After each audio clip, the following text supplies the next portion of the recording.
जरूरी नहीं रोशनी चिरागों से ही हो, जरूरी नहीं रोशनी चिरागों से ही हो, शिक्षा से भी घर रोशन होते हैं। कहते हैं कि शिक्षा में बड़ी ताकत होती है। जिंदगी के सभी दुखों को खत्म करने का सामर्थ्य शिक्षा में छुपा होता है। नमस्कार, डीडी बिहार के इस बेहद खास कार्यक्रम दिशाएं में आप सभी दर्शकों का बहुत बहुत स्वागत है और मैं हूं आपकी होस्ट पिंकी। आज के हमारे इस कार्यक्रम में हम बात करेंगे कि परीक्षा की तैयारी कैसे करें। अब आप ये सोच रहे होंगे कि हम किस क्षेत्र की बात कर रहे हैं, तो आपको बता दें आज हम जानने वाले हैं कि यूपीएससी और बीपीएससी की परीक्षा की तैयारी कैसे करें और खासकर तैयारी करते समय किन किन विशेष बातों का ध्यान रखा जाना चाहिए। साथ ही आपको ये भी बता दें कि इस विषय पर चर्चा करने के लिए हमारे साथ बेहद खास मेहमान मौजूद हैं। आपको बता दें हमारे साथ हमारे स्टूडियो में मौजूद है किशोर कुमार वर्मा सर, जो केनरा बैंक से रिटायर हो चुके हैं, सीनियर फैकल्टी और माइंड्स टुगेदर पटना के संस्थापक सदस्य हैं। साथ ही सभी प्रतियोगी परीक्षाओं के मार्गदर्शन प्रदान करते हैं और एक अच्छे प्रेरक वक्ता है, यानी कि एक बहुत ही अच्छे मोटिवेशनल स्पीकर भी हैं। सर बहुत बहुत स्वागत है आपका। धन्यवाद। और कार्यक्रम को आगे बढ़ाने से पहले हम अपने दर्शकों को ये बता देना चाहते हैं कि अगर आप भी हमारे विशेषज्ञ से कोई सवाल करना चाहते हैं और उसका जवाब आप पाना चाहते हैं तो हमें हमारे नंबर पर कॉल कर सकते हैं। हमारा नंबर है 180035467171। एक बार फिर से हम अपने दर्शकों को अपना नंबर बता देते हैं। हमारा नंबर है 180034567171। सर आपके पास आएंगे और सबसे पहला हमारा सवाल यही है, हालांकि हम यूपीएससी और बीपीएससी दोनों की चर्चा करने वाले हैं, तो सबसे पहले मैं ये जानना चाहूँगी कि यूपीएससी क्या है और बच्चे इसकी तैयारी कैसे करें। ऐसा है मैम कि यूपीएससी मतलब यूनियन पब्लिक सर्विस कमीशन जी, और इसके द्वारा जो परीक्षाएं, बहुत सारी परीक्षाएं ये कंडक्ट कराता है। और बेसिकली जो हम लोग सिविल सर्विस की बात करने बैठे हैं यहाँ जी, कि सिविल सर्विस के जो परीक्षाएं होती हैं यूपीएससी के द्वारा, उनमें जो आईएएस आईपीएस और फॉरेन सर्विस में जो जाते हैं और भी वित्तीय संस्थाएं में जाते हैं, तो ये एक बहुत ही विशिष्ट परीक्षा है जी। और इसकी अगर कोई भी विद्यार्थी अगर ये चाहता है कि हम आईएएस बने, आईपीएस बने, तो उसके शुरू से आपने देखा बहुत सारे बच्चे जब अच्छे मार्क्स लाते हैं तो उनके जहन में लगता नहीं हम आईएएस बने, आईपीएस बने और देश की सेवा करें। बहुत अच्छी बात है। साथ साथ बहुत कठिन है जी। कठिन इसलिए है कि मेहनत है जी। मैं कठिन इसलिए बहुत नहीं कहता कि आप इसको नहीं कर सकते, करने वाले तो सभी विद्यार्थी हैं और सहज वही लोग हैं। लेकिन क्या है कि इसमें मेहनत बहुत है, एकाग्रता है, दृढ़ संकल्प है। ये सारी चीज़ें जब आप करेंगे तो आपको परीक्षा में सफलता मिलेगी जी। उसी तरह बीपीएससी जैसे बिहार पब्लिक सर्विस कमीशन, तो बिहार के राज्य के द्वारा, हर राज्यों के द्वारा इवन सिविल सर्विस की परीक्षाएं होती हैं, तो उसमें जो सिविल सर्विस होते हैं उनको जैसे उनका जो जैसे वो प्रशासनिक सेवा में जाते हैं और पुलिस सेवा में जाते हैं और बहुत सारे विभागों में उनका चयन होता है। और हर साल ये परीक्षा बिहार राज्य के द्वारा कंडक्ट होता है जी। कभी कोई एक बार या दो बार भी हो जाता है अगर बैकलॉग रहता है बिहार में, अगर यूपीएससी लेकिन हर साल ये परीक्षा हर साल करता है। और दोनों परीक्षाओं में एक समानता ये है कि ये 3 चरण में होता है। पहला प्रारंभिक परीक्षा इसको कहते हैं, जिसको हम प्रीलिम्स कहते हैं जी। और प्रीलिम्स जब हम क्वालिफाई कर जाता है कोई भी अभ्यर्थी, उसके बाद उसको रिटन का एग्ज़ाम देना पड़ता है, जिसको लिखित परीक्षा कहते हैं जी। उस लिखित परीक्षा में बीपीएससी में है मुख्यतः 3 पेपर होते हैं। 2 जो आपको सामान्य ज्ञान से संबंधित रहते हैं और आपके विषय जो आपने विषय चयन किया है जी, उससे संबंधित रहता है। यूपीएससी में जो सामान्य ज्ञान है उसमें 6 पेपर मुख्यतः होते हैं, 5 से 6 पेपर होते हैं जी। और एक उसमें एक कटअप, एक आपको क्वालिफाइंग होता है वो करना पड़ता है। उसके बाद आपका जो विषय है जी, उस विषय की आपकी परीक्षा होती है। और सबसे ज़्यादा महत्वपूर्ण इसमें यह है कि सभी प्रश्नों के उत्तर आपको देने हैं जी। तो आपकी लेखनी सुंदर होनी चाहिए, आपकी स्पीड अच्छी होनी चाहिए जी। और जो समय दिया गया है उसके तहत आपको सारे प्रश्नों के उत्तर देने जी। सर एक अगला सवाल हमारा ये है कि अगर कोई भी बच्चा बीपीएससी या फिर यूपीएससी की तैयारी करना चाहता है, ऐसे में बहुत ज़रूरी हो जाता है कि हम एक अच्छे संस्थान का चयन कैसे करें? जहाँ तक आपका सवाल है संस्थान, तो संस्थान में मतलब कोचिंग इंस्टीट्यूट की आप बात कर रही हैं, तो मुझे तो किसी कोचिंग इंस्टीट्यूट की जानकारी नहीं है। अगर विद्यार्थी ने 10वीं की परीक्षा, 12वीं की परीक्षा बड़े अच्छे ढंग से और अच्छे मार्क्स लाए, अच्छे ढंग से पढ़ा है जी, तो ये हम लोगों का मानना है जी, कि वो उसका जो बेस कहते हैं, जिसको हम कहते हैं ना बेस, उसका बेस अगर अच्छा मजबूत है तो सारे जितने भी परीक्षाएं होती हैं उनसे उसी 12th से और 12th से 10th से सवाल किए जाते हैं। जी, तो ये मैं सबों को बोलता हूँ कि आप ज़रूर NCERT की किताब पढ़ें और सारे जो प्रश्न पूछे जाते हैं आपको उन्हीं सब चीज़ों उन्हीं से पूछे जाते हैं। जी, तो जब आपका बेस मजबूत रहेगा, आप 10th और 12th को आपने अच्छे ढंग से पढ़ा है, तो जवाब देने में अच्छे ढंग आसानी से पढ़ाई होगी। की जी, है, तो आप जब कंपटीशन में आएंगे, जब आपसे इंटरव्यू की तैयारी करेंगे तो फिर उसी पुस्तक को पढ़ेंगे आप, जी, तो पहले ही आप पढ़ लीजिए अच्छे ढंग से। जी। हम अपने दर्शकों को यहाँ पर ये भी बताना चाहते हैं कि हमारे साथ एक पार्टिसिपेंट्स भी इस वक्त स्टूडियो में मौजूद हैं, जिनका नाम है प्रिया झा। प्रिया, अगर आपके पास कोई सवाल है और आप हमारे विशेषज्ञ से पूछना चाहती हैं तो पूछ सकती हैं। सर मेरा क्वेश्चन आपसे ये है कि ग्रेजुएशन में हम लोग कौन सा ऐसा सब्जेक्ट ले जो आगे चल के यूपीएससी की तैयारी में हम लोगों को मदद मिले? देखो, सब्जेक्ट तो आपको कोई भी परीक्षा में अगर अपेयर होना है तो पहले तो हम उसके कोर्सेज को देखना होगा कि उसमें कौन कौन सब्जेक्ट दिए हैं, और खुद का भी इंटरेस्ट देखना है कि मुझे किस सब्जेक्ट से लगाव है। जैसे बहुत सारे history, geography, sociology, political science, even literature भाषा से है, तो आपको देखना है कि हमें किस चीज़ से लगाव है और ट्रेंड क्या है जी, कि जिसमें अच्छे मार्क्स भी आते हैं, वो भी देखना। तो हमें एक स्ट्रैटेजी बना रही है कि हमें ऐसी पढ़ाई करनी है और इतने अच्छे ढंग से पढ़ाई करनी है कि मुझसे कोई भी प्रश्न पूछा जाए तो उन प्रश्नों का उत्तर मैं दे सकूं अच्छे ढंग से। जी, करना तो यही है। तो आपका जो चयन है, मान लीजिए अगर आपको इसमें जाना है तो बहुत सारे जो विद्यार्थी हैं वो इंजीनियरिंग करने के बाद भी इसमें आते हैं। आप देखो, बीटेक हैं, MBBS करने के बाद भी लोग आते हैं, है ना। तो आप पढ़ने की तो कोई सीमा होती ही नहीं है, इसलिए आप कभी भी पढ़ाई कर सकती हैं। लेकिन विषय का चयन आपने जब कहा तो ये अच्छा प्रश्न है कि आपको लगे कि भाई अगर मैं हिस्ट्री में हूँ तो आप आर्ट्स सब्जेक्ट का चयन कीजिए।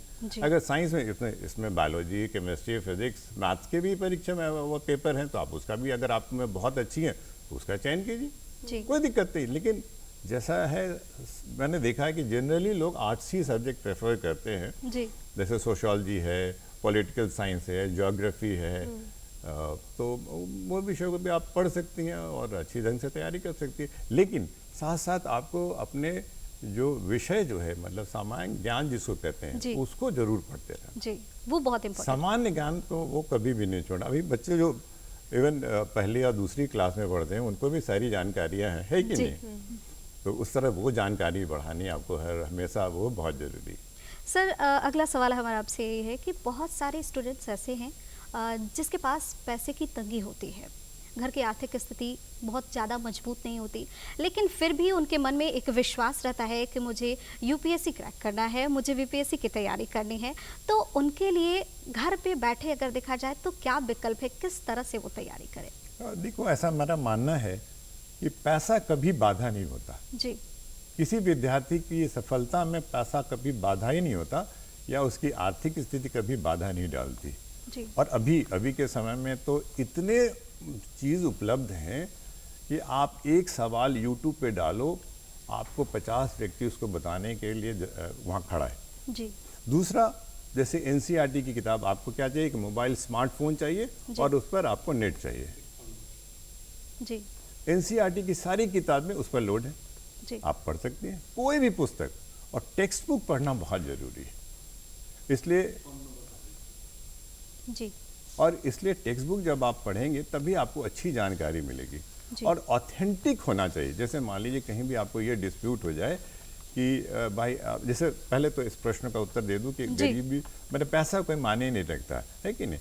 पैसा मतलब यही नहीं कहते कि भाई उनको पुस्तक खरीदने के बाद पैसा नहीं है, तो एक फ़ोन तो ले ही सकता है कोई भी व्यक्ति। और हम लोग कहते हैं कि जब आप पढ़ाई करते हो तो साथ साथ में आप बच्चों को पढ़ाइए, थोड़ा अर्न भी कीजिए बच्चों को पढ़ाना बहुत आसान है और आपको 4-5 हज़ार रुपया हर महीने आप अर्न कर सकते हैं, तो वो कोई दिक्कत वाली बात नहीं है जी। और आप अच्छे ढंग से और हर जगह यूट्यूब पे, नेट पे हर पुस्तक अवेलेबल है।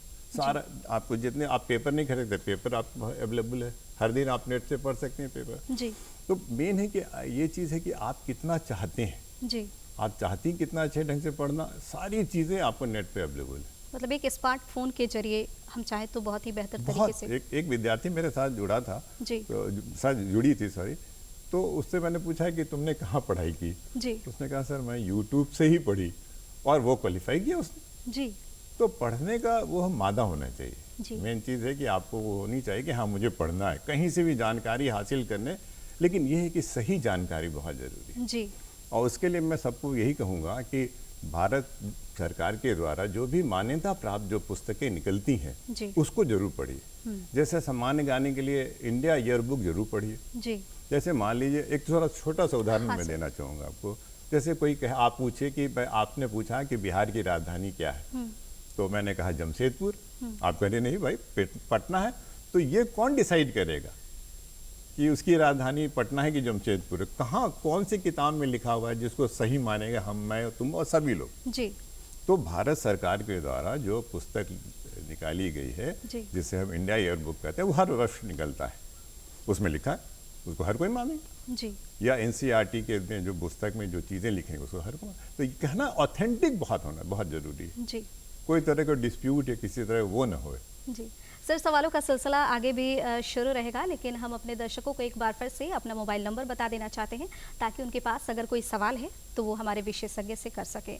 हमारा मोबाइल नंबर है 18003456 171। एक बार फिर से आपको नंबर बता देते हैं, हमारा नंबर है 18003456 171। प्रिया, अगर आपके पास कोई सवाल है तो आप कर सकती हैं। सर मेरा क्वेश्चन ये है कि यूपीएससी में हम लोगों को कितने अटेम्प्ट्स मिलते हैं रिजर्वेशन के अकॉर्डिंग? ये तो बड़े ठीक है, अटेम्प्ट मुझे जानकारी है, लेकिन आप वेबसाइट से जरूर चेक कर लेना। जी जनरल कैटेगरी को 6 अटेम्प्ट मिलते हैं और रिजर्वेशन में जो आपको SC ST OBC जो आते हैं उनको शायद 9 मिलते हैं, लेकिन आपको चेक कर लेना जी बिकॉज ये डेटा और हर साल ये चीज़ें बदलती हैं, तो कोई ऑथेंटिसिटी नहीं है कि यही होगा, लेकिन मिनिमम जो है जनरल कैटेगरी को 6 टाइम्स मिलते हैं। जी और मेरा ऐसा मानना है कि आपको जो प्रीलिम्स है, अगर 3 या 4 बार के बाद अगर आप क्वालिफाई नहीं कर पा रही हैं तो आप उसके लायक नहीं हैं, आपको फिर दूसरे परीक्षा की तैयारी करना चाहिए, ये ऐसा मेरा मानना है। काहे कि आप 3 वर्ष आपने बिताया ना, बहुत बड़ा वर्ष उसके होता है। बावजूद भी अगर नहीं हो पा रहा, हाँ, नहीं हो रहा है तो आपको सोचना चाहिए कि हमने गलतियां कहाँ की, और चौथा टर्म के बाद आपको फिर सोचने लगना चाहिए कि हमें दूसरे परीक्षा की तैयारी करनी, मैं इसके लायक नहीं हूँ या नहीं हूँ। मैं ये किसी को हतोत्साहित नहीं करता, लेकिन ऐसा होना चाहिए, जरूर अपना डिसीजन लेना चाहिए फर्मली कि हाँ मुझे समझना है कि मैं कहाँ तक मेरा लेवल क्या है। जी।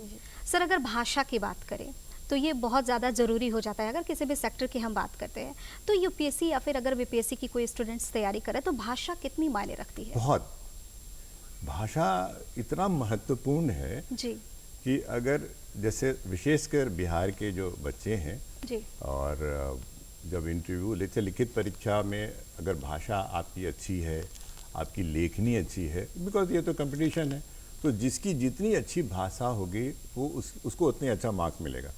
दूसरा है कि जब आप साक्षात्कार में जाते हैं, इंटरव्यू में जाते हैं, तो कितने अच्छे से शब्दों का प्रयोग करते हैं, किन किन शब्दों का प्रयोग करते हैं और कैसे अच्छे ढंग से आप बात करते हैं।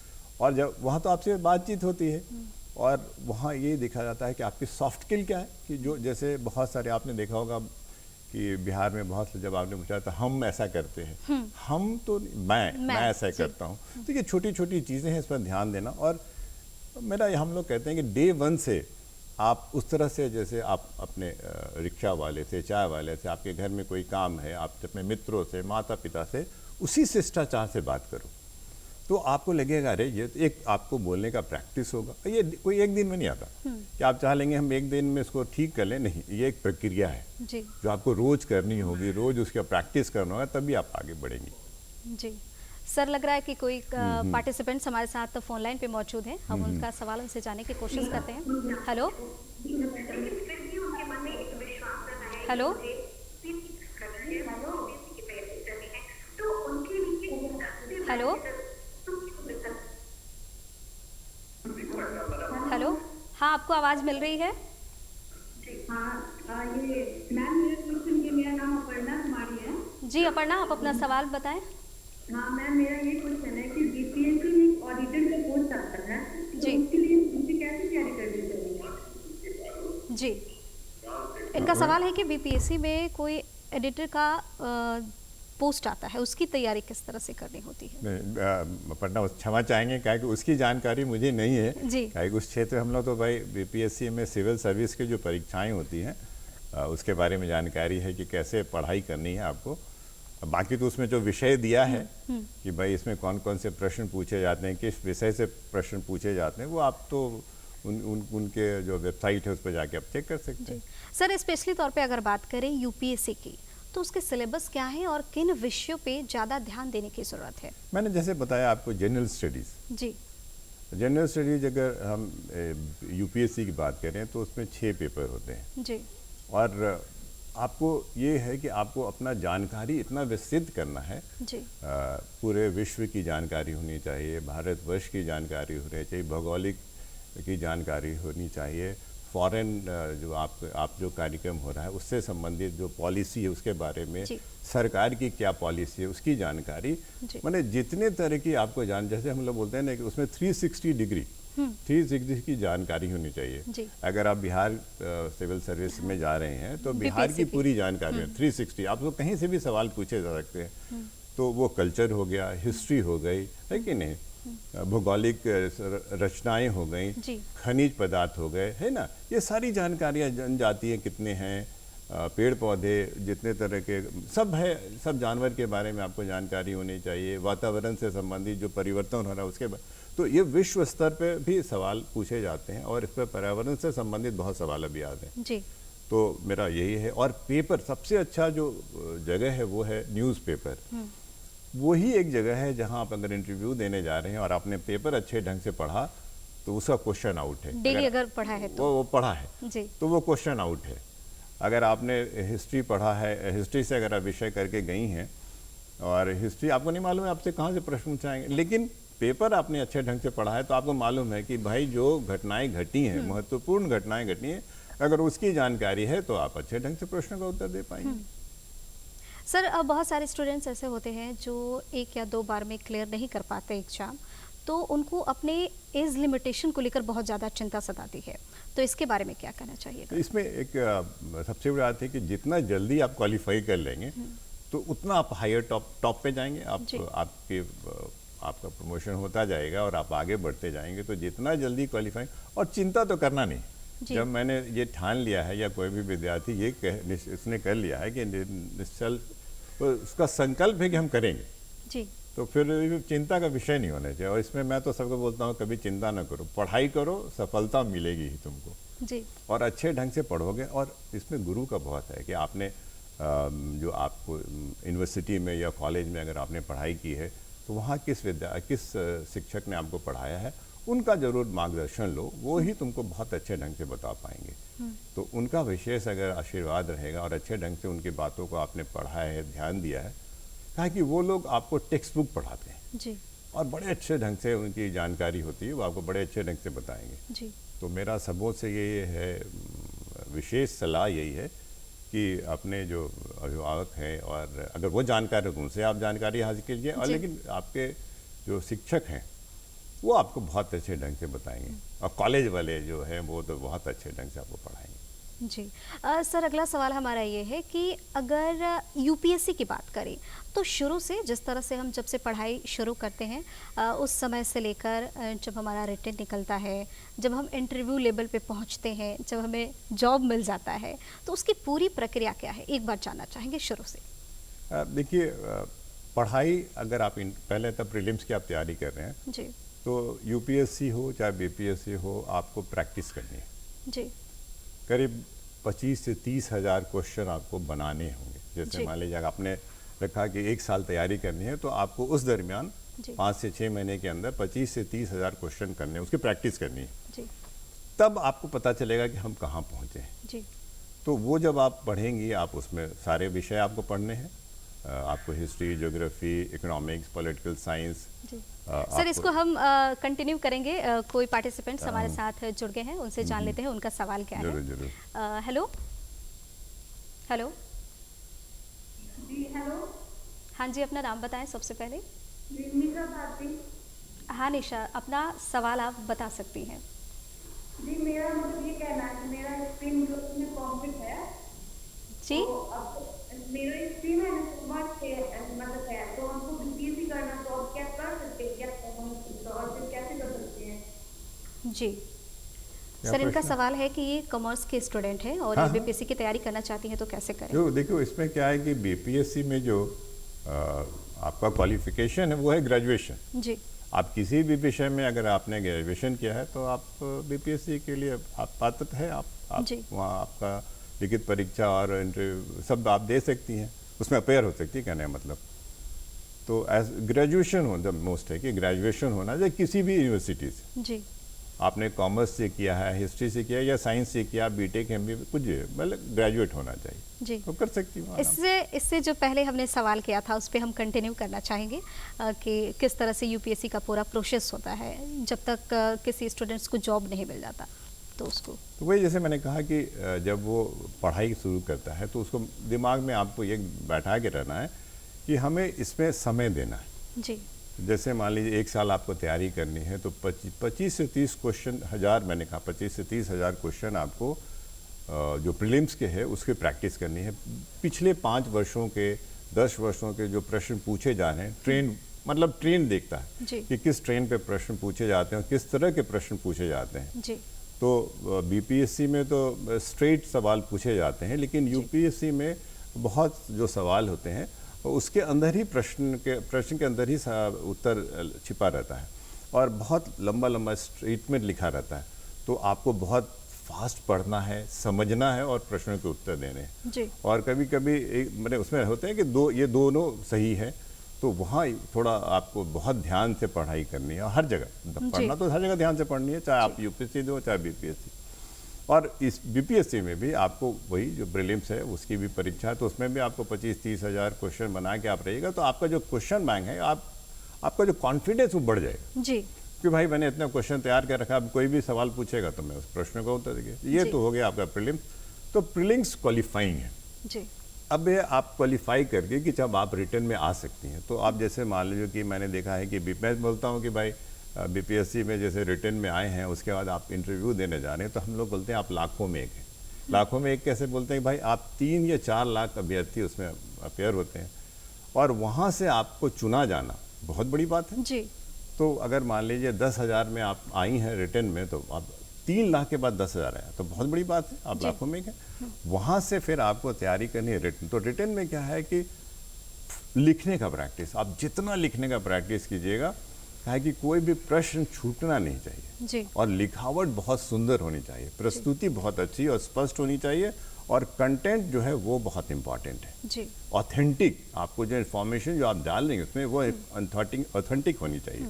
और डेटा आप जा रही हैं, फिगर बना रही हैं, तो उससे आपको मार्क्स अच्छे मिलते हैं। जी तो ये तो एक हो गया। ये दोनों मतलब बीपीएससी और यूपीएससी दोनों में इसी तरह की परीक्षाएं होती हैं। जी उसमें पेपर ज़्यादा होते हैं यूपीएससी में, बीपीएससी में पेपर्स कम होते हैं। जैसे इसमें 2 सामान्य ज्ञान के होते हैं, उसमें 6 सामान्य ज्ञान के होते हैं और एक विषय विकल्प जो विषय आपने लिया है वो होता है। जी और दोनों में एक क्वालिफाइंग एक और पेपर होता है, वो दोनों में होता है। जी लेकिन लिखने की जो है मैंने प्रैक्टिस आपको बहुत करनी है और ये डेली विषय पर आपको जितने भी आप पेपर पढ़ रहे हैं और उसमें जो कॉलम में जो लिखे जाते हैं उनको डेली प्रैक्टिस करना है। जी तो अगर आप डेली प्रैक्टिस करेंगे तो आपका सामान्य ज्ञान बहुत अच्छा रहेगा, आपकी पकड़ अच्छी रहेगी, आपको हर चीज़ पॉलिसी के बारे में जानकारी है।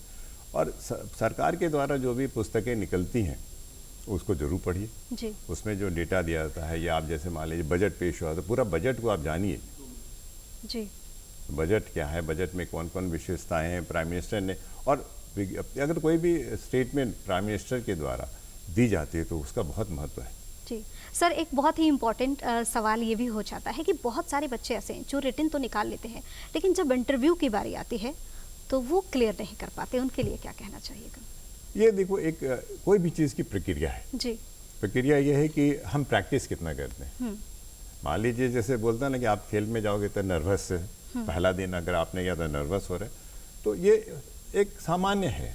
लेकिन अगर हम प्रैक्टिस कर रहे हैं, जैसे मान लीजिए कोई भी आदमी प्रैक्टिस कर रहा है कि डेली अगर किसी चीज़ को फेस कर रहा है अपना खड़ा होकर, तो प्रैक्टिस करना है। जी और प्रैक्टिस कैसे करना है कि भाई जब आपने रिटर्न निकाल लिया है तो आपको ज्ञान तो है, जी। कोई जानकारी, किसी विषय की जानकारी तो है ही है आपको, देश विदेश की जानकारी है, लेकिन आपको बोलना नहीं आता। आपने लिखित परीक्षा दे दी, अब आपको बोलने की प्रैक्टिस करनी है।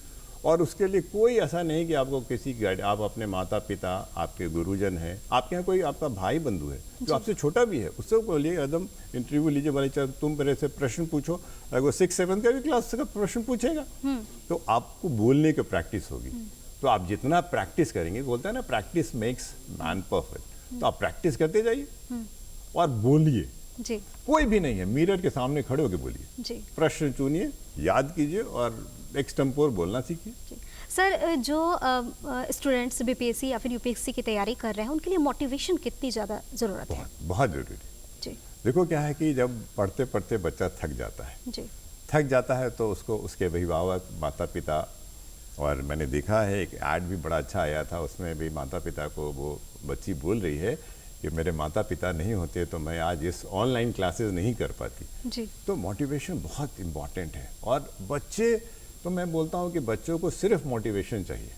जी मैं तो मेरे साथ मैं आपको शेयर करना चाहूँगा, मेरे साथ एक व्यक्ति आया, जी तो उसका मैंने देखा कि उसको बीपीएससी में इतने अच्छे मार्क्स थे कि बोला सर लेकिन मुझे दिक्कत क्या है कि मैं इंटरव्यू फेस नहीं कर पाता, जी और उसकी शारीरिक भी कष्ट थी, उसको जी। थोड़ा दर्द होता था, माइग्रेन था।